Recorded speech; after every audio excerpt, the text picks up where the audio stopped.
As any good Potterhead knows, one of the most fun things you can do in life is to sort people into their Hogwarts house. I mean, come on, who doesn't like to do that? Whether it's your friends and family, or celebrities, or fictional characters from other fandoms, this is such a beneficial way to spend your time. At the very least, it does stretch your brain cells. I have been thinking for the last few days on where some of the characters from one of my other favorite fandoms would fall in Hogwarts, and I have come to some decisions that I thought I just had to share with you. So, I don't know how large the group of people who really, really love The Godfather and Harry Potter is, but I guess we're going to find out. And I'm going to be sorting just 5 characters from The Godfather. I'm going to be sorting Vito and his 4 sons. Yes, 4 Tom Hagen does count as a son. And I hope that you enjoy and that you will share your thoughts and insights with me after you watch. So without any further ado, the sorting of the Corleone family. What have I ever done to make you treat me so disrespectfully?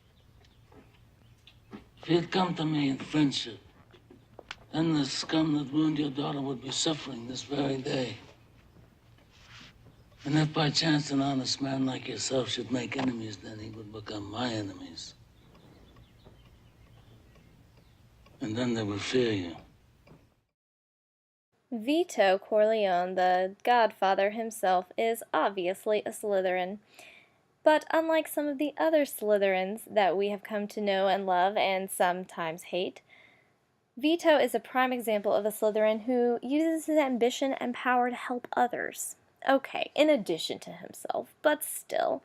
In fact, he built his reputation and family by doing favors for others. Vito is very resourceful, which is one of Slytherin's primary traits. In fact, he built himself up from nothing, with nothing, into the most powerful man in the crime world.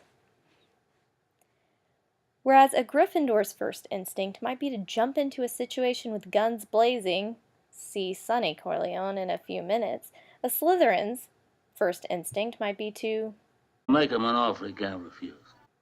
And then go in guns blazing if necessary. My father went to see this band leader, and he offered him $10,000 to let Johnny go. But the band leader said no. So the next day, my father went to see him, only this time with Luca Brasi.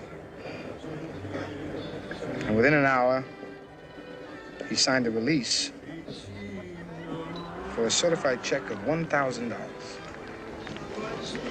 How'd he do that? My father made him an offer he couldn't refuse. What was that? Luca Brasi held a gun to his head, and my father assured him that either his brains or his signature would be on the contract. Slytherins are more likely to try to find a clever and cunning way to get what they want than to try to force people to do what they want in such an obvious way that a Gryffindor might. In fact, Vito was very cunning. He could always figure out what to do to get others to do what he wanted and bring about his own desired results, no matter how difficult that seemed to be. And, amazingly, he often still made people love him in the process. You understand everything. Thank you. Mr. Hagen. Thank you. And wait till you see the beautiful wedding cake I made for your daughter. Oof, like this. The bride and the groom with the angel. What are you gonna do? Nice college boy, huh? Didn't want to get mixed up in the family business? Huh? Now you want to gun down a police captain, why? Because he slapped you in the face a little bit? Huh? What do you think, this is the army where you shoot them a mile away? You gotta get up close like this, and bada bing, you blow their brains all over your nice Ivy League suit. Come Sonny. here. Mwah! Everybody loves Sonny, right? And everybody loves a Gryffindor, or really hates a Gryffindor.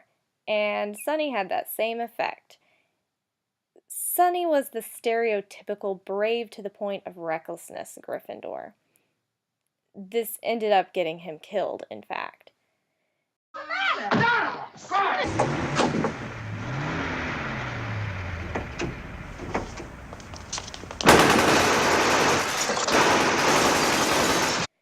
While he may have had a skewed sense of chivalry, it was there. Chivalry is very important to Gryffindors, and when Carlo went after Connie, Sonny flew off the handle, wanting to protect her from future harm. Danger didn't bother Sonny. He was willing and eager, in fact, to go into any situation and do anything. Thinking could come later. It wasn't as important as acting. Tonight he wants a meeting today. What did he say? What did he say? Bada beep, bada bap, bada boop, bada beep. He wants us to send Michael to hear the proposition. And the promise is that the deal is so good that we can't refuse. Hey, What about Bruno Tatali? it's part of the deal. Bruno cancels out what they did to my father. Sonny, we ought to hear what they had to say. No more. Not this time, Consigliere. No more meetings, no more discussions, no more Salazzo tricks. You give him one message, I want Salazzo. If not, it's all out war. We go to the Some match. of the other families won't sit still. Then they hand me Salazzo. Your father would want to hear this. This is business, not personal. They shot my father. Even the shooting of your father was business, not personal, Sonny. Well, then business will have to suffer, all right? Hey, listen, do me a favor, Tom. No more advice on how to patch things up. Just help me win, please, all right? Sir, my client has answered every question asked by this committee with the utmost sincerity. He has not taken the Fifth Amendment as it was his right to do. So in all fairness, I think the statement should be heard.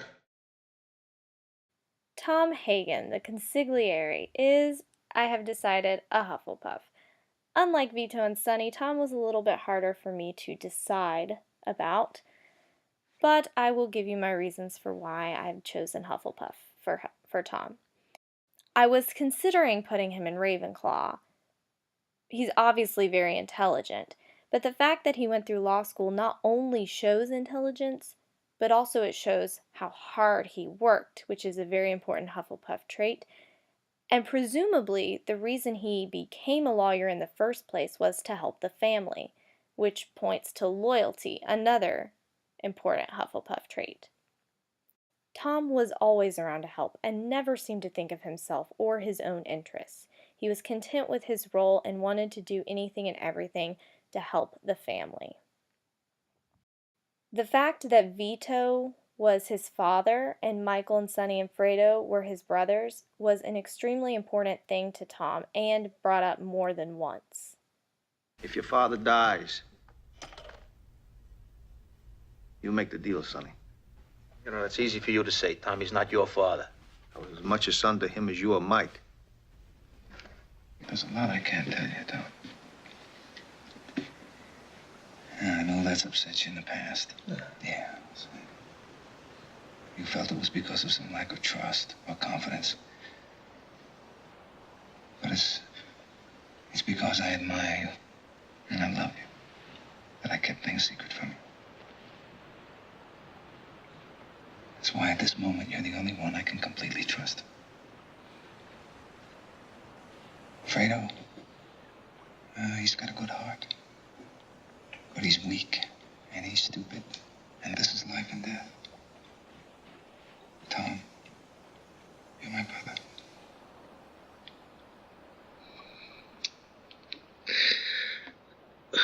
I always wanted to be thought of as a brother by you. Mikey, a real brother.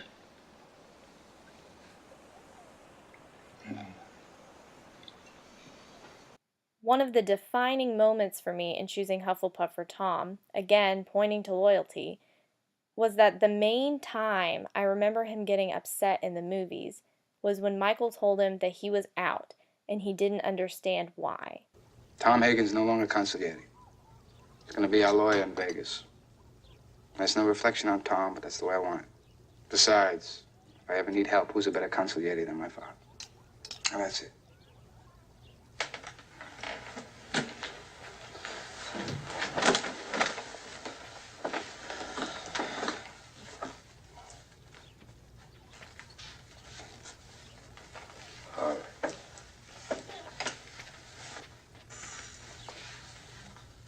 Thank you, Papa. I'm happy for you, Carlo.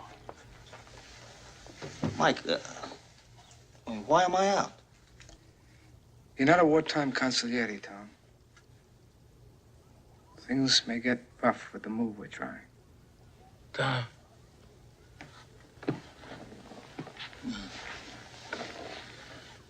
I advise Michael. I never thought you were a bad consigliere. I thought Santino was a bad Don. Rest in peace. Michael has all my confidence, as you do. But There are reasons why you must have no part in what is going to happen. Maybe I could help. You're out, Tom. Not only does this moment point to loyalty, but also to fairness. Tom had served the family well for years, and all of a sudden he was being shut out by someone he considered a brother.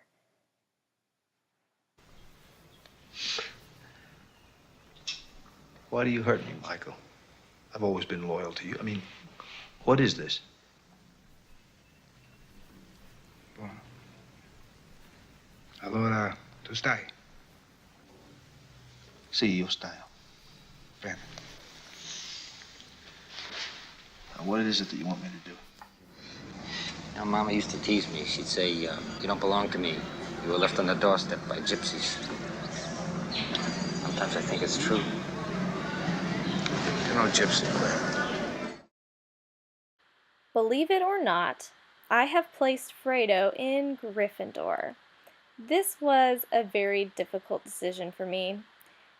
And when it comes to Fredo, it was more a matter of him not fitting anywhere else than that I thought he was a super great example of a Gryffindor. So let's go through each house one by one. He's definitely not a Ravenclaw, despite what he thinks. Send Fredo off to do this, send Fredo off to do that. Let Fredo take care of some Mickey Mouse nightclub somewhere. Send Fredo to pick somebody up at the airport.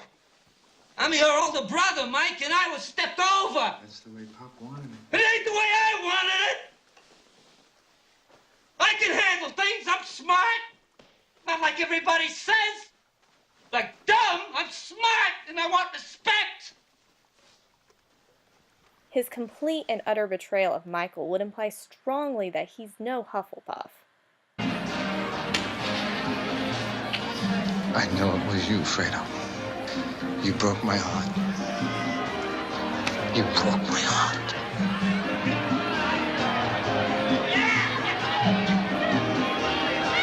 He could be a Slytherin. I really debated putting him in that house. He certainly had ambition for himself outside of his role in the family. However, his plan completely backfired and showed that he really didn't have a cunning nature. In addition, after his failure, his ambition to do anything but get back into Michael's good graces seemed to disappear.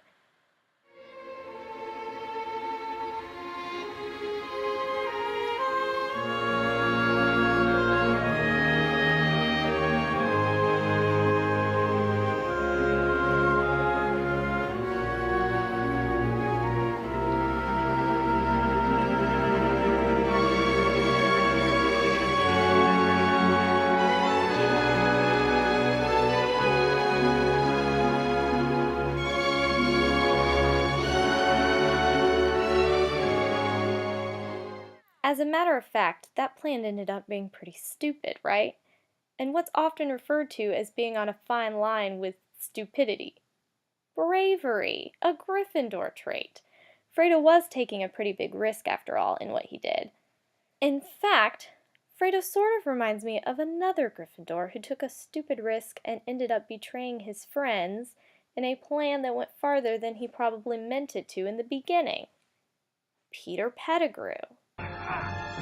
One of Gryffindor's defining traits is nerve. Fredo may not be very intelligent, but he does have some nerve. He's said and done some very stupid things in the course of these movies. Mike, you don't come to Las Vegas and talk to a man like Mo Green like that. Fredo, you're my older brother, and I love you. But don't ever take sides with anyone against the family again. Ever. So, while he may not be the best example of a Gryffindor, I would say that's where he'd end up. Holy Mary, Mother of God, pray for us sinners.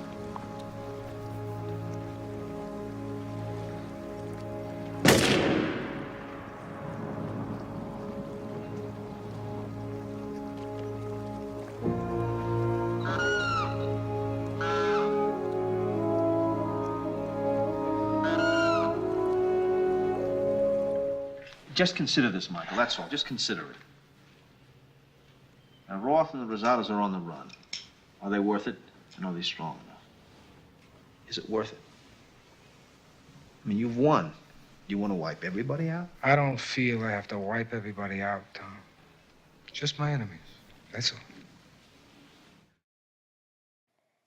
And now we come to my most favorite Godfather character, Michael Corleone.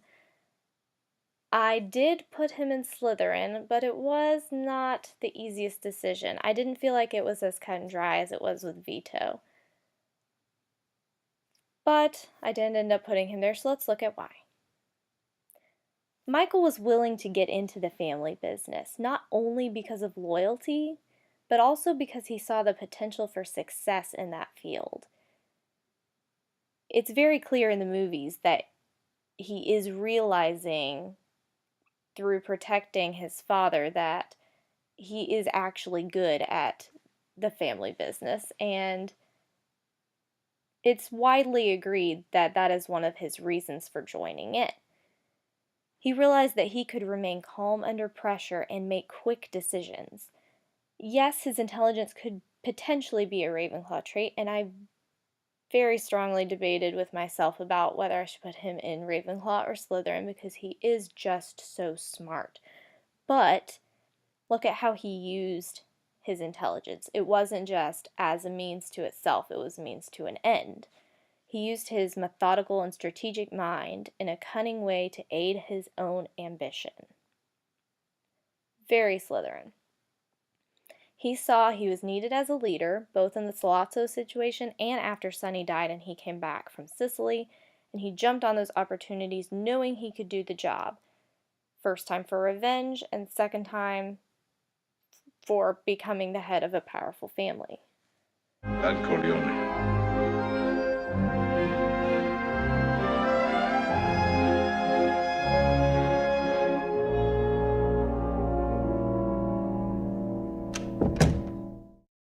Also, once Michael had power, there was no getting away from him. Look how long it took him to legitimize the family once he had a taste of what it was like to be in control. Even though he told Kay that is what he wanted, and you have to agree that he probably did want it on some level, he did not want to legitimize the family as much as he wanted to aid his own power. Michael was a natural at leading, organizing, and directing his men and his resources, which is very Slytherin. According to the Harry Potter wiki, Slytherins tend to hesitate before acting so as to weigh all possible outcomes before deciding exactly what should be done. One of the things I love about the Godfather movies is that when you watch Michael, you can almost see him thinking through his eyes. It's obvious that, unlike Sonny, he's not going to just jump into a situation before he has fully thought it out and decided what was best. Determination, while often associated with Gryffindors, is also a Slytherin trait.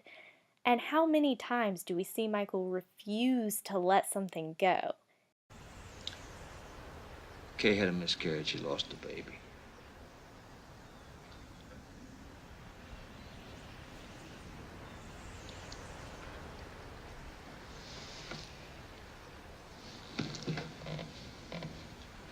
Was it a boy? Mikey, after 3.5 months. Now, can't you give me a straight answer anymore? Was it a boy? I really don't know. He is an expert at holding a grudge and an expert at persisting in what he wants. My credit good enough to buy you out? Buy me out. The casino. The hotel. The Corleone family wants to buy you out. The Corleone family wants to buy me out. No, I buy you out. You don't buy me out. Your casino loses money. Maybe we can do better. You think I'm skimming off the top, Mike? You're unlucky. Senator, you can have my answer now if you like. My offer is this. Nothing. Not even the fee for the gaming license, which I would appreciate if you would put up personally. Good afternoon, gentlemen. Hey, I didn't know you were out here. Honey, we have to go. We're 30 minutes late. Oh, really? Sorry. Mrs. Corleone is going to be late. Oh, no. Thank you. Oh, that's what our pleasure. Michael repeatedly puts his own ambitions ahead of everything else. Even if his actions are for the family, they're for his view of what the family needs, and for himself as the head of it. As a final note, the Slytherin focus on self-preservation fits perfectly with both Vito and Michael, as their positions as head of the family naturally led them away from doing any dirty work themselves as soon as possible. They may have started out having to do dirty work, such as Michael with Sollozzo and Vito with Don Fanucci, but once they became the head of the family and they had capos and soldiers and assassins, they were able to step away from that, and this allowed them to avoid being incriminated, thus protecting themselves. Just lie here, Bob. I'll take care of you now. I'm with you now. I'm with you.